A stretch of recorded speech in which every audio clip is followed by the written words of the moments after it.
Kembali lagi di Podwin, Podcast Edwin, Open Your Mind. Kali ini kita kedatangan seorang tamu istimewa, sangat hebat. Beliau adalah salah satu peserta calon guru penggerak Angkatan 8. Namanya Bapak Erwin. Selamat siang Bapak Erwin. Selamat siang. Apa kabarnya nih hari ini? Alhamdulillah. Langsung saja Sehat. nih Pak, berbicara dengan guru penggerak. Saya penasaran sekali. Kalau tidak salah, di program guru penggerak itu peserta mempelajari berbagai modul. Ada 10 modul kalau tidak salah. Bisa Bapak ceritakan untuk yang sekarang Bapak di modul 1.1, kira-kira apa intisari dari modul 1.1? Baik, terima kasih. Berdasarkan pemahaman yang saya dapatkan dari modul 1.1 ini, dari serangkaian kegiatan mulai dari diri, kemudian ada eksplorasi konsep, kemudian ada demonstrasi konseptual, ada ruang kolaborasi, dan juga di ruang kolaborasi itu kami dibimbing oleh instruktur, ada kemudian fasilitator dan pengajar praktik yang sangat luar biasa hebat, sehingga kami mendapatkan suatu pemahaman tentang modul 1.1 ini. Yang pertama, dari modul 1.1 ini intisarinya yaitu menurut Ki Hajar Dewantara pendidikan itu adalah menuntun kodrat dari anak, baik itu kodrat alam, kodrat zaman, untuk menuju suatu kebahagiaan atau keselamatan baik sebagai individu ataupun anggota masyarakat.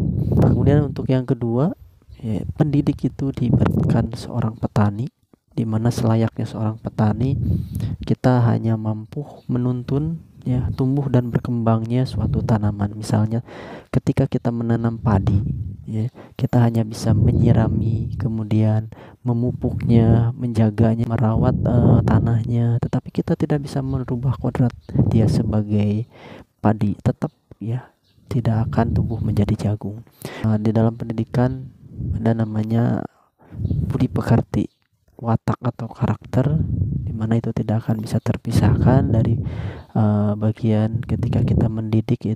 Selanjutnya, anak itu bukan tabula rasa, yang dimana kita menganggap mereka kertas kosong yang bisa ditulis apapun, tapi sebetulnya mereka adalah layaknya seperti diibaratkan kertas buram yang ada tulisan tetapi masih samar, sehingga tugas kita sebagai pendidik yaitu untuk menebalkan tulisan itu. Kemudian selanjutnya, kodrat anak itu adalah bermain. Jadi kita sebagai pendidik harus mengarahkan, membimbing mereka pada hal-hal yang menjadi minat mereka, menjadi bakat mereka.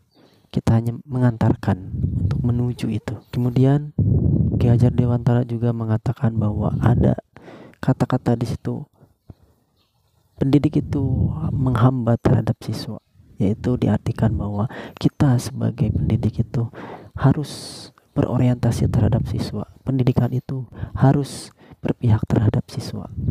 Sangat luar biasa sekali.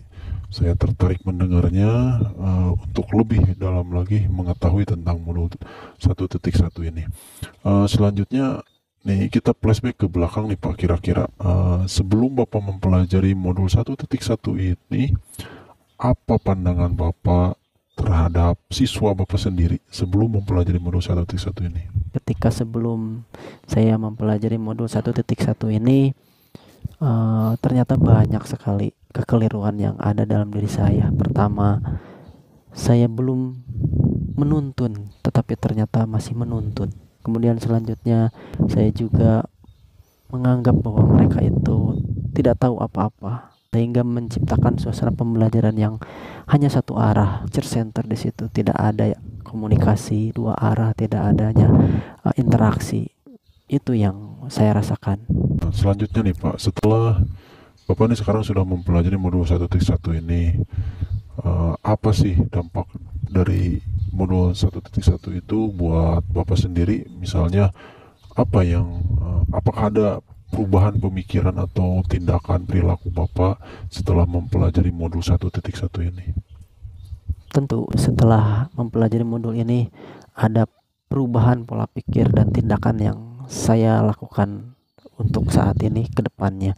Yang pertama, pemikiran-pemikiran yang tadi yang diungkapkan bahwa anak itu dianggap tidak tahu apa-apa sekarang mulai berubah karena anak mereka itu sudah dibekali dengan kemampuan atau kemampuan dasar, sehingga kita tinggal perlu mempertegasnya, memperluasnya, menebalkannya.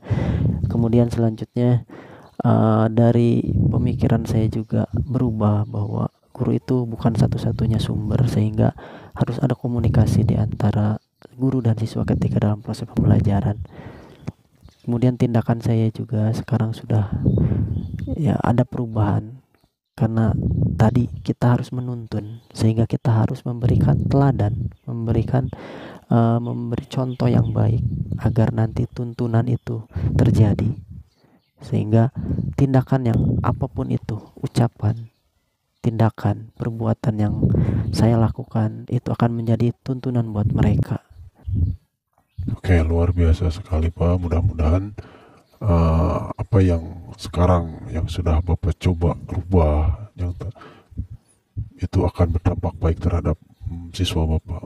Dan selanjutnya nih Pak, kira-kira setelah Bapak memiliki, sekarang udah ada perubahan pemikiran, kemudian ada perubahan dari tindakan Bapak, ke depannya ini yang terdekat ini, planning atau program apa kira-kira yang akan Bapak laksanakan atau terapkan di kelas Bapak atau di sekolah Bapak yang mencerminkan dari pemikiran Ki Hajar Dewantara ini? Berangkat dengan apa yang tadi saya pikirkan, kemudian saya niatkan, yang terdekat yang akan saya lakukan adalah mencoba mencari strategi-strategi baru dalam proses pembelajaran saya supaya terjadi komunikasi, sehingga nanti akan terjadi pembelajaran yang interaktif, menyenangkan, dan muaranya terhadap siswa, yaitu pembelajaran yang berpusat terhadap murid. Itu yang saya ingin terapkan dari saat ini ke depan. Kemudian selanjutnya saya ingin mencari inovasi-inovasi baru supaya pembelajaran itu bermakna buat mereka, ya. Itu yang ingin saya terapkan, lakukan pada saat ini. Terima kasih. Oke Bapak, terima kasih. Sebetulnya saya masih ingin lagi menggali informasi dan juga diskusi dengan Bapak mengenai modul 1.1 ini, tapi saya mengerti kesibukan Bapak harus mengerjakan banyak tugas, sehingga mungkin nanti di lain waktu ketika nanti modul 1.2 saya akan coba untuk mengundang Bapak lagi. Itu pun kalau bersedia ya Pak ya? Oke, Ya, siap. Terima kasih sama-sama. Bapak. Oke, mungkin itu diskusi kali ini. Mudah-mudahan ada manfaatnya. Mohon maaf bila ada kesalahan. Assalamualaikum warahmatullahi wabarakatuh. Salam guru hebat, salam bahagia untuk semua.